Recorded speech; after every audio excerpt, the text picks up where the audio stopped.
Welcome to Low-Key PD. In this tutorial, we're going to explore how to change the zoom level of your view. If you go to the View menu, almost down at the bottom, you get to the Zoom menu.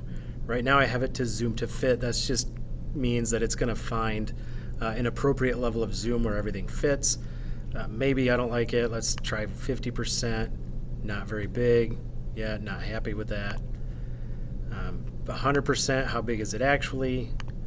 If I want to zoom in very closely and take greater control over the precision, I can do 200%, and then I can fine-tune things on a more zoomed-in level.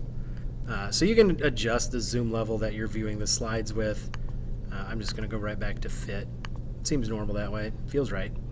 But you can zoom in, zoom out, do whatever you need to using the Zoom menu. This does show up in this little menu bar up here. If you click on this, zoom to fit, and here are the other options, or at least most of them.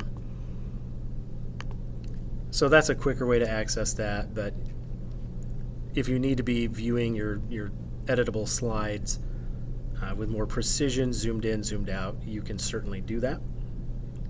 And using that Zoom menu is how you would do it.